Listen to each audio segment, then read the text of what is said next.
तो चलिए दोस्तों शुरुआत करते हैं क्लास नंबर 19 की, जहां पर हम कवर कर रहे हैं ब्लैक बुक को। दोस्तों आई बटन पे देख लेना, पूरी प्लेलिस्ट का आइकन डाल देता हूं, क्लिक करके स्टार्टिंग से देखना स्टार्ट कर दो। क्लास नंबर 1 से लेकर क्लास नंबर 18 तक देख लीजिए। उसके बाद आज क्लास नंबर 19 है। दोस्तों आपको पता कि हम यहाँ पर most repetitive one word substitution पढ़ रहे हैं, जो एग्जाम में जिसकी आने की संभावना ज़्यादा होती है। जहाँ पर हम केवल relevant OWS one word substitution को कवर करते हैं, जहाँ पर हम प्रीवियसली आस्क्ड वोकैबुलरी को कवर करते हैं with the help of mnemonics and with the help of root words.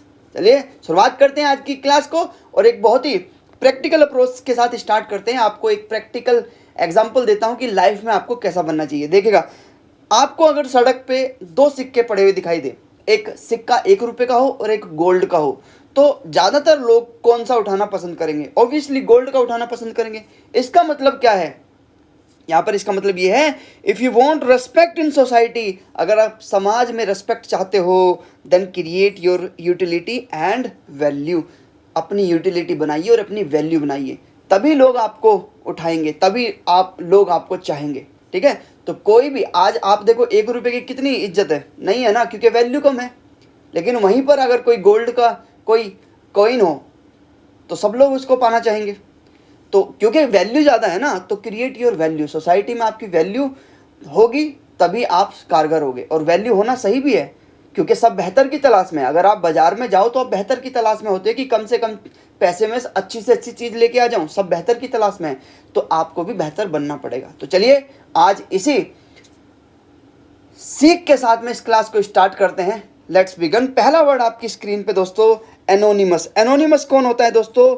गुमनाम व्यक्ति जो होता है, एनोनिमस। देखो नोनिमस जो नॉन से होता है नोनिमस, यानी कि जिसको जाने उसको नोनिमस बोलेंगे, और अ लग जाए अनोनिमस, जिसको ना जाने, जो पहचाना ना जाए, उसको एनोनिमस बोलेंगे। तो गुमनाम हम इसको बोल सकते हैं with a name that is not known, एक ऐसा नाम जिसको हम जानते नहीं है, और that is not made public, जो पब्लिक में जाना पहचाना नहीं है, उसको हम क्या बोलेंगे? एनोनिमस बोलेंगे। जैसे यहाँ देखिए इनका फेस के ऊपर क्या लगा हुआ है? क्वेश्चन मार्क लगा, हम जानते नहीं कि ये कौन है। देखिए, anonymous donor generously contributed a large sum of money to the charity. देखो, एक डोनर है, यानी कि एक दान करने वाला व्यक्ति है जो एनोनिमस है, यानी कि गुमनाम है, जिसने बहुत सारा पैसा चैरिटी को दान किया है। ठीक है, तो एनोनिमस कौन होता है? जो जाना पहचाना नहीं होता, जिसको लोग जानते नहीं। ठीक है, गुमनाम जो होता है। अगला वर्ड देखिए दोस्तों, एंटीडोट। दोस्तों एंटीडोट क्या होता है? ये जहर को काटता है, यानी कि अगर किसी को कोई स्नेक बाइट कर ले, किसी को काट ले, तो उसको एंटीडोट दिया जाता है। ठीक है, पॉइजन को खत्म करने के लिए एंटीडोट होता है। तो यहाँ पर देखिए, an antidote is a substance, ये एक पदार्थ होता है और treatment used to counteract the effect of a poison और हार्मफुल सब्सटेंस। ये कोई जो हार्मफुल सब्सटेंस होता है या पॉइजन जहर होता है, उसके ट्रीटमेंट के लिए दिया जाता है क्या? एंटीडोट।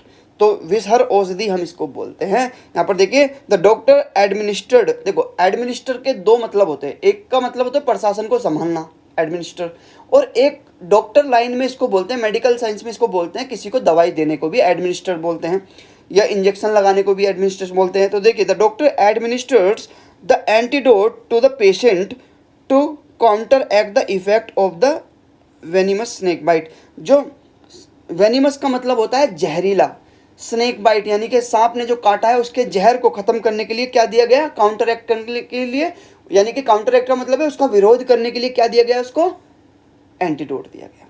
समझ गए ना क्या होता है एंटीडोट? तो ये जहर को काटने का सब्सटेंस होता है। अगला वर्ड देखिए, अगला वर्ड है एंटीसेप्टिक। दोस्तों एंटीसेप्टिक भी एक तरह का मरहम होता है, एक तरह का तरल पदार्थ होता है, जो किससे?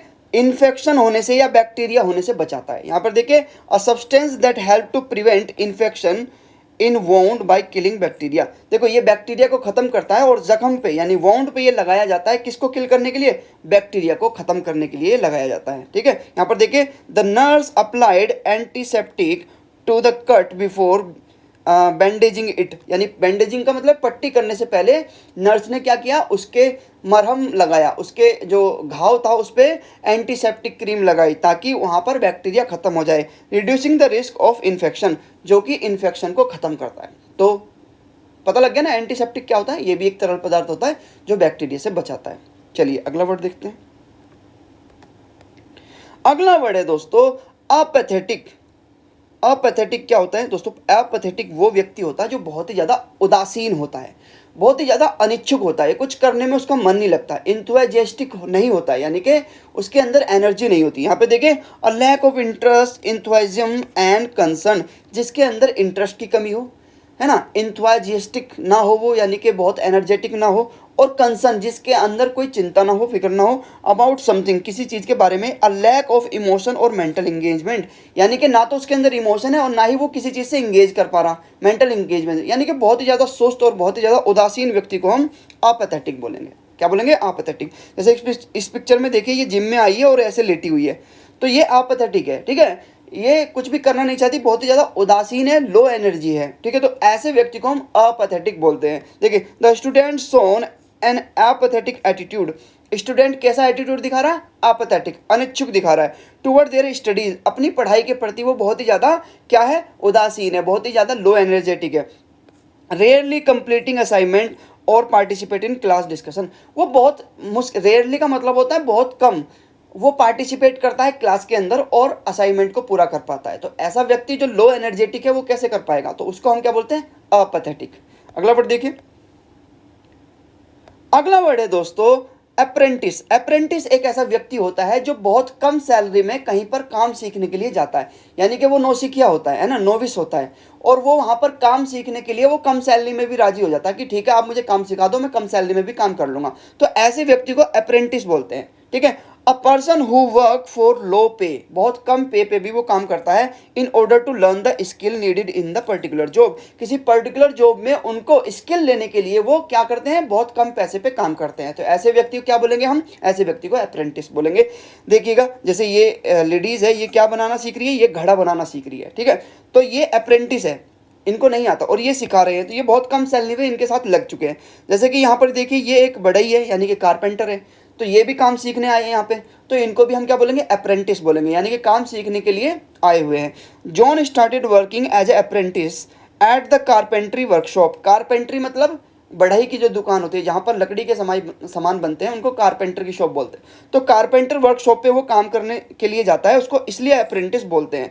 To learn the craft from experience carpenters, जो बहुत ही ज़्यादा एक्सपीरियंस कारपेंटर्स है, बहुत ही एक्सपीरियंस बढ़ाई है, उनसे वो काम सीख रहा है, तो इसको हम क्या बोलेंगे? इसको हम बोलेंगे अप्रेंटिस। क्या बोलेंगे? अप्रेंटिस। समझ गए ना क्या होता है अप्रेंटिस? सिंपली एक ऐसा व्यक्ति होता है जो लो पे काम करता है काम सीखने के लिए। चलिए अगला वर्ड देखते हैं, आर्बिट्रेटर। आर्बिट्रेटर कौन होता है? देखो, एक वर्ड हमने पढ़ा था न्यूट्रल। न्यूट्रल कौन होता है? जो बैलेंस रखता है, जो किसी के साथ पक्षपात नहीं करता, न्यूट्रल रहता है जो, है ना। और आर्बिट्रेटर और न्यूट्रल दोनों को एक ही कैटेगरी में रख सकते हैं, क्योंकि आर्बिट्रेटर भी एक बिचौलिया होता है जो कि न्यूट्रल फैसला लेता है। तो यहाँ पर देखिए, आर्बिट्रेटर एक मध्यस्थ व्यक्ति होता है, जो जिनको हम गांव में पंच बोलते हैं कि ये पंच है, ये फैसला करेंगे हमारा। तो यहाँ पर देखिए, a person who is chosen to settle an argument between two people और टू ग्रुप ऑफ पीपल, जो दो ग्रुप ऑफ पीपल के बीच में या दो लोगों के बीच में क्या करे? सेटलमेंट कराए, उनका फैसला कराए, उसको क्या बोलेंगे? आर्बिट्रेटर बोलेंगे, बिचौलिया इसको बोल सकते हैं। आर्बिट्रेटर का मतलब होता है बिचौलिया, है ना। The labour dispute between the workers union and company, जो लेबर का, मजदूरों का जो डिस्प्यूट है, जो उनका एक तरह से एक मैटर चल रहा है, एक विरोध चल रहा है, किसके साथ में? जो कंपनी है उनके साथ में, लेबर की यूनियन का, यानी कि जो मजदूरों की यूनियन है, उनका संघ है, मजदूरों के संघ का कंपनी के साथ में क्या चल रहा है? डिस्प्यूट चल रहा है। तो वहाँ पर रिजोल्व कराया किसने? आर्बिट्रेटर ने। कोई जो मध्यस्थ था, जो बिचौलिया था, आर्बिट्रेटर ने उनका क्या कराया? फैसला कराया। Was brought in facilitate negotiation and reach a fair settlement. Fair settlement हो, यानी कि सही फैसला लिया जाए, इसके लिए किसको बुलाया गया? वहाँ पे आर्बिट्रेटर को बुलाया गया, मध्यस्थ को बुलाया गया, पंच को बुलाया गया। तो आर्बिट्रेटर कौन होता है? बिचौलिया। अगला वर्ड देखिए, आर्कोलॉजिस्ट। आर्कोलॉजिस्ट एक ऐसा व्यक्ति होता है जो साइंटिस्ट होता है। किसका? वो खुदाई करके देखता है कि यहाँ जिस जगह पर वो खुदाई करता है, वो देखता है कि यहाँ पर हिस्ट्री में क्या क्या हुआ, वहाँ पे देखता है कि वो कुछ सामान मिल रहा है कि पुराने लोगों का, ठीक है। तो आर्कोलॉजिस्ट एक ऐसा व्यक्ति होता है जो पुरातात्विक विज्ञान को सीखता है या उसका एक्सपर्ट होता है। यहाँ पर देखिए, an archaeologist is a scientist और scholar who studies human history, जो इंसान की हिस्ट्री को पढ़ता है, एंड प्री हिस्ट्री, जो उनकी प्री हिस्ट्री है उसको पढ़ता है, थ्रू द एग्जीबिशन, खुदाई के थ्रू वो इन सब चीज़ों को सीखता है। अच्छा, खुदाई जैसे मोहनजोदारो था, हड़प्पा था, ये सब साइट्स को भी आर्कोलॉजिस्ट ने खोदा, उसके बाद खोद के निकाला कि वहाँ से जो हमारी हड़प्पा सभ्यता थे वहाँ के लोग करोड़ों साल पहले कैसा जीवन जीते थे। तो इसी चीज़ को वो हिस्ट्री को पढ़ते हैं आर्कोलॉजिस्ट, है ना, खुदाई करके वो देखते हैं कि उनके कौन कौन से सामान हमें मिल रहे हैं। यहाँ पर देखिए, the team of archaeologist discover A well preserved ancient burial site. जो टीम थी आर्कोलॉजिस्ट की, जो पुरातात्विक वैज्ञानिकों की टीम थी, उनको डिस्कवर हुआ है यानी कि मिला है एक वेल प्रिजर्व्ड एंशियंट बरियल, यानी कि बहुत प्राचीन काल का एक बरियल साइट मिली है, दबी हुई साइट मिली है ड्यूरिंग देयर एक्सकवेशन। जब उन्होंने खुदाई शुरू की तो वहाँ उनको पता लगा कि यहाँ पे तो बहुत पुरानी सभ्यता उनको मिल गई। ठीक है, तो आर्कोलॉजिस्ट का यही काम होता है। अगला वर्ड देखिए दोस्तों, अगला वर्ड है आर्टिकुलेट। आर्टिकुलेट एक ऐसा व्यक्ति होता है जो अपने विचारों को बहुत क्लियरली एक्सप्रेस कर देता है, जो अपनी बात को बहुत अच्छे सिंपल वे से एक्सप्लेन कर दे, जो सबको समझ में आ जाए, तो उसको हम आर्टिकुलेट करना है। कि हम बोलते हैं कि please explain your idea in A articular manner. अपना जो आइडिया है वो एक सिंपल वे में समझाइए ताकि सबको समझ में आ जाए। यहाँ पर देखिए, गुड एट एक्सप्रेसिंग आइडिया, जो आइडिया को एक्सप्रेस करने में बहुत अच्छा हो। एंड फीलिंग, अपनी फीलिंग को बताने में बहुत अच्छा हो। क्लियरली इन वर्ड्स, जो वर्ड्स में अपनी फीलिंग्स को, अपने आइडिया को सबके सामने बता दे, जो सबको समझ में आ जाए, उसको हम बोलते हैं आर्टिकुलेट, है ना। कॉम्प्रिहेंसिबल, जो समझ में आ जाए।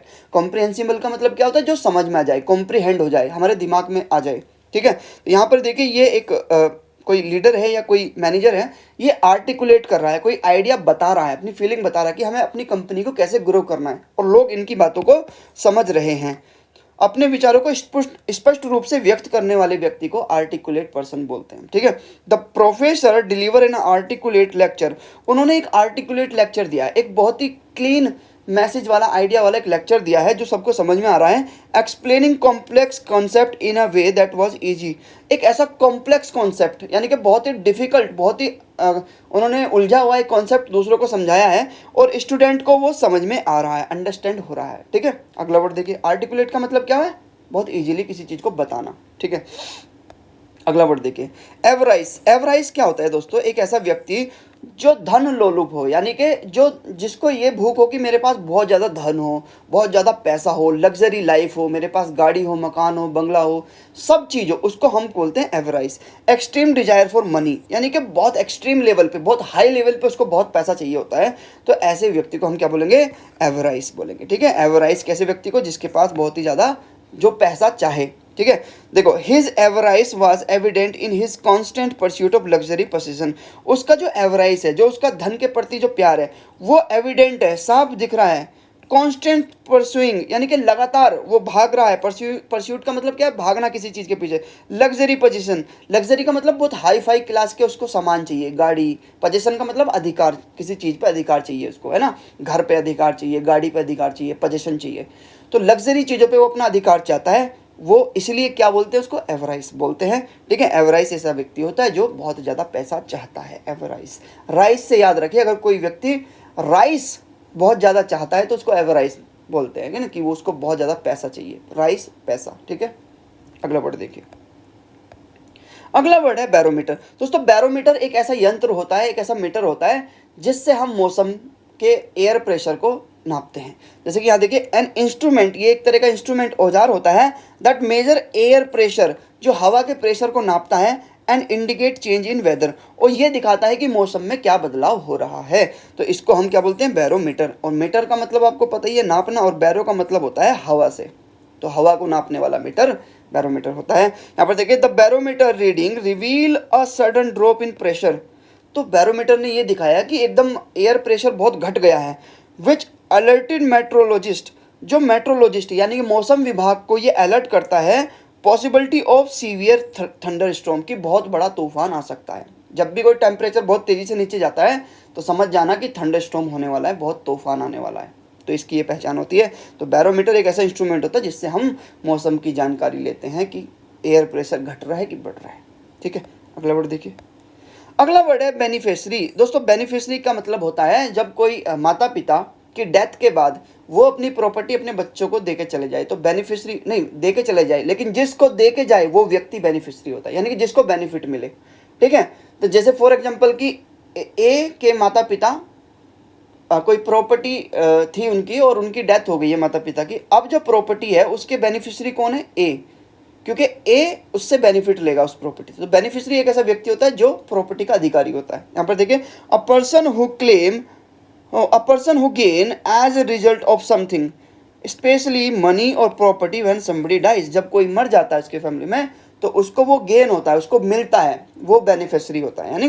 यानी कि जिसको हम लाभग्राही बोलेंगे, है ना, संपत्ति पर हक जताने वाले व्यक्ति को हम क्या बोलेंगे, बेनिफिशियरी बोलेंगे। जैसे कि यहाँ पर देखिए इस पिक्चर में ये अंकल जी बोल रहे हैं कि तुम मेरे बेनिफिशियरी हो, यानी कि तुम मेरे लाभग्राही हो, तुम्हें ही ये लाभ होने वाला है जब मैं चला जाऊंगा। और आपको पता है कि प्रोबेट लॉ क्या होता है? प्रोबेट लॉ के अंदर ये होता है कि जब कोई माता पिता चले जाते हैं तो उसकी प्रॉपर्टी का अधिकार किस पे होगा, इसको प्रोबेट लॉ में हम कवर करते हैं। देखिए, Sarah named her sister as the beneficiary. Sarah ने अपनी बहन को बेनिफिशियरी की लिस्ट में डाला है कि जब मैं ना रहूं तो मेरी प्रॉपर्टी का नाम सारा के नाम हो जाए। इन हर इंश्योरेंस पॉलिसी, अपनी इंश्योरेंस पॉलिसी में उन्होंने सारा का नाम लिखवाया है, ensuring that she would receive the financial benefit even the event of her ultimately death. यानी कि उनकी जो मृत्यु हो जाएगी उसके बाद सारा को उसका पूरा बेनिफिट मिले, वो बेनिफिशियरी बने, मेरी प्रॉपर्टी का अधिकार उस पर हो, है ना। चलिए अगला देख लेते हैं। बिब्लोग्राफर एक ऐसा व्यक्ति होता है जो ग्रंथ सूची बनाता है, यानी कि एक ऐसा व्यक्ति जो बुक्स की लिस्ट बनाए कि कोई ऑथर है, कोई कवि है, उसकी कौन कौन सी किताब है, उसकी पूरी डिटेल एक लिस्ट बनाए, उन किताबों का कलेक्शन रखे, तो उसको बिब्लोग्राफर बोलते हैं। यहाँ पर देखिए, they are responsible for creating and maintaining systematic list of books. ये बुक्स के सिस्टमेटिक तरीके से इनको अरेंज करते हैं और उनकी एक लिस्ट बनाते हैं, तो उनको ही बिब्लोग्राफर बोलते हैं। जैसे ये अंकल देखिए, इनके पास बहुत सारी किताबें हैं, तो ये बिब्लोग्राफर ये लिस्ट बनाते हैं कि कौन सा कंटेंट कहाँ मिलेगा, कौन सी किताब में मिलेगा, कैसे कैसे सीक्वेंस होती है। तो बिब्लोग्राफर का काम यही होता है। देखिए, the renowned bibliographer spend years researching and cataloguing rare manuscript. जो रिनाउंस्ड बिब्लोग्राफर है, रिनाउंस का मतलब होता है बहुत ही फेमस बिब्लोग्राफर है, उन्होंने स्पेंड किए है, खर्च किए अपने सालों रिसर्चिंग एंड कैटलॉगिंग, रिसर्च करके, खोज करके, एंड कैटलॉगिंग, कैटलॉगिंग का मतलब है लिस्ट लगाना किसी चीज़ की। रेयर मैन्युस्क्रिप्ट, जो हाथों से लिखे गए जो स्क्रिप्ट है, जो किताबें हैं वो हाथों से लिखी गई, उन्होंने क्या बनाई है, उनकी एक बिब्लोग्राफी बनाई है, एक लिस्ट बनाई है। Create a comprehensive bibliography, comprehensive मतलब बहुत डिटेल में, बहुत जो समझ में आए, ऐसी उन्होंने एक बिब्लोग्राफी बनाई है ऑन मेडिवल लिटरेचर। जो मेडिवल यानी कि मध्यकालीन के लिटरेचर थे उनके ऊपर उन्होंने एक बिब्लोग्राफी बनाई है, तो इसको हम बोलते हैं बिब्लोग्राफी, जो ग्रंथ की सूची होती है, लिस्ट होती है। और बिब्लोग्राफर उसको बोलते हैं जो लिस्ट बनाता है, ठीक है। बिब्लोग्राफी क्या होती है? लिस्ट बनाने का एक साइंस होता है, और बिब्लोग्राफर जो बनाए, ठीक है। चलिए अगला वर्ड देखते हैं, बिब्लोफाइल। देखो, बिब्लोफाइल, बिब्लो का मतलब बुक से होता है और फाइल का मतलब लव से होता है। दोबारा बता देता हूँ, बिब्लो का मतलब बुक से होता है और फाइल का मतलब लव से होता है, यानी जिस व्यक्ति को किताबों से प्यार हो उसको बिब्लोफाइल बोलते हैं। समझ गए ना। तो यहाँ पर देखिए, ये किताबों के ऊपर बैठा हुआ है, इसको किताबों से प्यार है तो बिब्लोफाइल है। ये लड़की देखिए, इसके चारों ओर किताबें रखी हुई, बिब्लोफाइल, किताबों से प्यार है इसको, तो ऐसे व्यक्ति को हम बिब्लोफाइल बोलते हैं। A person who has, wait a minute,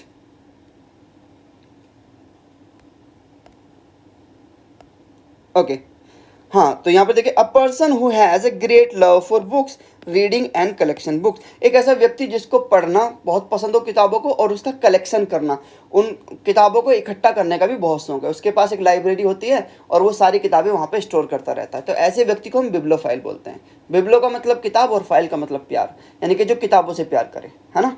चलिए, as a bibliophile Mark spend hours exploring book store. Bibliophile होने के साथ साथ जो मार्क है वो अपने घंटों स्पेंड करता है किसमें? बुक स्टोर में। वो बुक स्टोर में जाता है, बुक स्टोर में जाता है और सर्च करता है hidden literary James for adding his collection.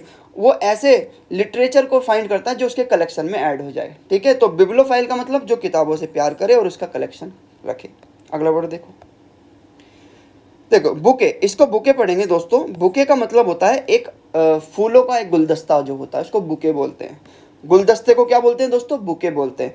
A bunch of flower that is arranged in attribute way, एक ऐसा अट्रैक्टिव वे, एक फूलों का ऐसा बंच होता है, एक ऐसा गुलदस्ता होता है, एक ऐसे छोटा सा गट्ठड़ होता है जो फूलों से सजा होता है ना, तो उसको हम क्या बोलेंगे?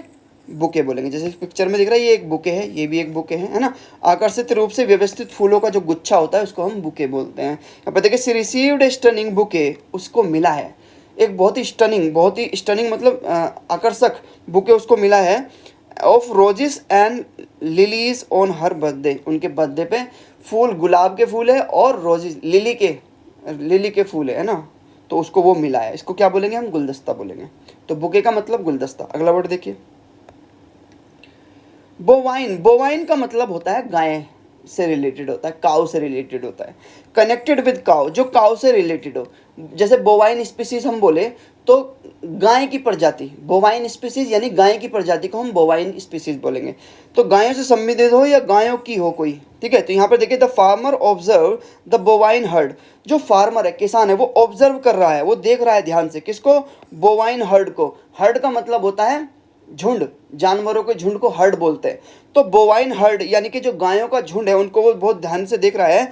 ग्रासिंग, जो चर रही है घास को, पीसफुली इन द पेस्चर, जो पीसफुली वो शांति से वो किसमें? मैदान में चर रही है। चलिए अगला वर्ड देखिए, कैलीग्राफर कौन होता है? सुलेखक होता है। जिसकी राइटिंग बहुत सुंदर होती है उसको कैलीग्राफर बोलते हैं। जैसे इस व्यक्ति को देखिए, बहुत ही ध्यान से वो कुछ लिख रहे हैं, तो कैलीग्राफर कौन होगा? जो बहुत सुंदर लिखावट करे। जैसे यहाँ पर देखिए, ये भी सुंदर लिखावट कर रहे हैं। तो कैलीग्राफर एक ऐसा होता है, someone skilled in pen mastership, यानी कि पेन को जो बहुत अच्छे से चलाना जिसको पता हो उसको कैलीग्राफर बोलते हैं। Beautifully writing done with special pen और ब्रश, जो स्पेशल पेन और ब्रश की हेल्प से बहुत अच्छी लिखावट करे उसको कैलीग्राफर बोलते हैं। और कैली का मतलब दोस्तों पेन से होता है और ग्राफर का मतलब लिखने से होता है। जो पेन से बहुत अच्छे से लिखे उसको कैलीग्राफर बोलते हैं, ठीक है। The calligrapher meticulously crafted elegant and ornate wedding invitation card, ठीक है। इन्विटेशन कार्ड पर उसने बहुत ही मेटिकुलसली, बहुत ही मेटिकुलसली का मतलब होता है बहुत ही सुंदरता से, बहुत ही अच्छे से उसने क्राफ्ट किया है। एलिगेंट यानी कि एलिगेंट क्लास होती है ना, एलिगेंट मतलब कि बहुत हाई फाई क्लास का उन्होंने एक ऑर्नेट वेडिंग इनविटेशन कार्ड पे लिखा है। शोकेसिंग देरी mastery of the art form, उन्होंने अपनी मास्टरी दिखाई है कि मैं किस तरह से आर्ट कर सकता हूँ, ठीक है। तो कैलीग्राफर कौन होता है? जो जिसकी बहुत अच्छी सुलेख होती है, लिखावट होती है। अगला वर्ड देखिए, कैलस। कैलस ऐसा व्यक्ति होता है जिसका कठोर हृदय होता है, जो बेदर्द होता है, संवेदनहीन होता है, जिसके दिल में कोई भावना नहीं होती, उसको हम कैलस बोलते हैं। जैसे कि इस पिक्चर में देखिए कि यहाँ पर आग लगी हुई है, लोग झुलस रहे हैं और ये मोहतरमा, ये लेडीज़ क्या सेल्फी ले रही है।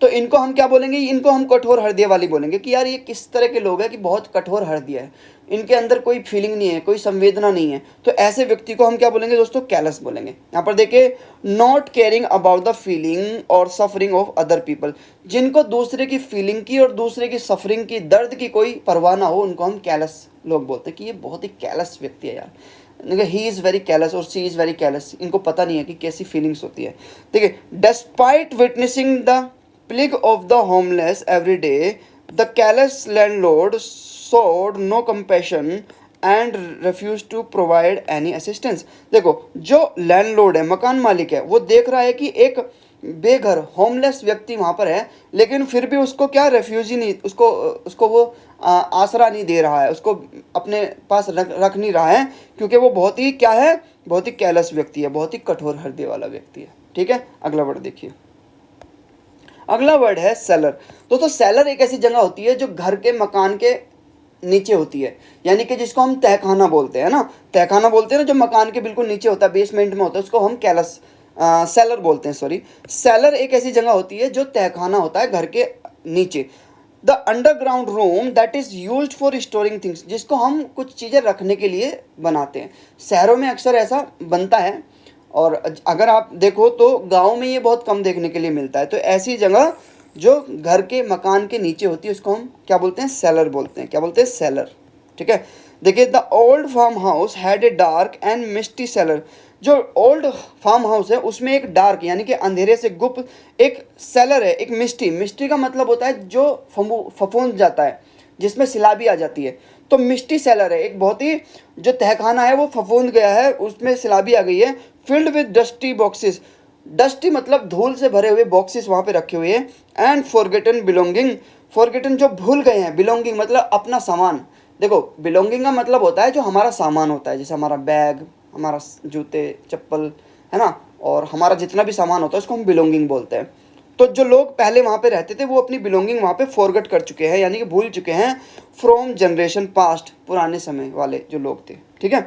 तो सेलर का मतलब होता है एक तहखाना, ठीक है। अगला वर्ड देखिए, सेंटेरियन। देखो सेंट का मतलब होता है 100 से, सेंट का मतलब क्या होता है दोस्तों, 100 से होता है, यानी कि आपने सुना सेंचुरी, सेंचुरी क्या होती है, 100 साल की एक सेंचुरी होती है, 100 साल के एक पीरियड को हम सेंचुरी बोलते हैं। तो सेंचुरियन एक वो व्यक्ति होता है जिसके जो 100 साल से अधिक जीता है ना, जिसके 100 साल से अधिक हो चुका है उसको सेंचुरियन बोलेंगे, ठीक है। ए पर्सन हु इज 100 और मोर देन, ठीक है, 100 साल का या 100 साल से ज़्यादा का व्यक्ति, उसको हम क्या बोलेंगे, सेंटेरियन बोलेंगे, ठीक है। हैप्पी बर्थडे इनको बोल देते हैं कि आप 100 साल से आगे जा चुके हो, ठीक है। तो 100 वर्ष की अवस्था का मनुष्य जो होता है उसको हम क्या बोलते हैं, सेंटेरियन बोलते हैं। क्या बोलते हैं, सेंटेरियन। देखिए, the local newspaper interviewed the centenarian, जो लोकल न्यूज़पेपर है उसने इंटरव्यू लिया है किसका, सेंटेरियन का, ऑन हर 100 बर्थडे, उनके 100वें बर्थडे पर उनका क्या लिया है, इंटरव्यू लिया है। सेलिब्रेटिंग हर रिमार्केबल लॉन्गिविटी, सेलिब्रेट कर रहे हैं कि लॉन्गिविटी आप बहुत लंबे समय तक जिए, है ना, एंड विजडम, और जो उनका एक्सपीरियंस है, जो उनका एक कहते हैं ना हिंदी में कि इनको बहुत ही ज़्यादा क्या है, तजर्बा है, तजर्बेदार व्यक्ति है। तो विजडम का मतलब एक्सपीरियंस से और तजर्बे से होता है, ठीक है। चलिए अगला वर्ड देखते हैं, कोरियोग्राफी। दोस्तों ये आखिरी वर्ड है आज की क्लास का। कोरियोग्राफी क्या होती है, नृत्य कला होती है, यानी कि किस तरह से मूवमेंट करते हैं उस कला को सीखने के लिए कोरियोग्राफर होता है। कोरियोग्राफर आपको डांस सिखाता है कि किस तरह से डांस को कोरियोग्राफ करते हैं, है ना। तो कोरियोग्राफी क्या होती है, the arrangement of movement for a dance performance, यानी डांस परफॉर्मेंस के मूवमेंट का जो अरेंजमेंट होता है कि ये वाला मूवमेंट अब होगा, ये इसके बाद होगा, तो उसका अरेंजमेंट करने वाले को हम कोरियोग्राफर बोलते हैं। तो कोरियोग्राफी एक नृत्य कला होती है, ठीक है। यहाँ पर देखिए, द डांस ट्रूप, ट्रुप का मतलब होता है एक ग्रुप, जो डांस का ग्रुप है, स्पेंड वीक, हफ्ते लगाते हैं, रिहर्सल करने में, यानी कि प्रैक्टिस करने में, द कॉम्प्लेक्स कोरियोग्राफी, बहुत ही जटिल कोरियोग्राफी को वो रिहर्सल करते हैं कई हफ्तों तक, फॉर देयर अपकमिंग परफॉर्मेंस, उनकी जो आने वाली परफॉर्मेंस है उसके लिए वो प्रैक्टिस कर रहे हैं, at the prestigious dance festival, जो बहुत ही प्रेस्टिजियस, जब बहुत ही ज़्यादा क्या बोलते हैं, प्रेस्टिजियस को बहुत ही ज़्यादा रेस्पेक्टेड जो डांस परफॉर्मेंस है उसमें वो उसकी प्रैक्टिस कर रहे हैं। तो समझ गए ना, कोरियोग्राफी का क्या होता है, नृत्य कला जो होती है इसको कोरियोग्राफी बोलते हैं। चलिए दोस्तों, थैंक यू सो मच, आज की क्लास को यहीं पे ख़त्म करते हैं। बहुत बहुत बहुत बहुत शुक्रिया आपका, हमारे 1000 सब्सक्राइबर होने वाले हैं, और थैंक यू सो मच, आपका सपोर्ट, आपका प्यार बहुत अच्छा लगता है मुझे जब आप लोग कमेंट करते हो, आप लोग सब्सक्राइब करते हो, लाइक करते हो वीडियो को। ऐसे ही सपोर्ट बनाए रखिए दोस्तों। चलिए मिलते हैं क्लास नंबर 20 में, आज के लिए धन्यवाद।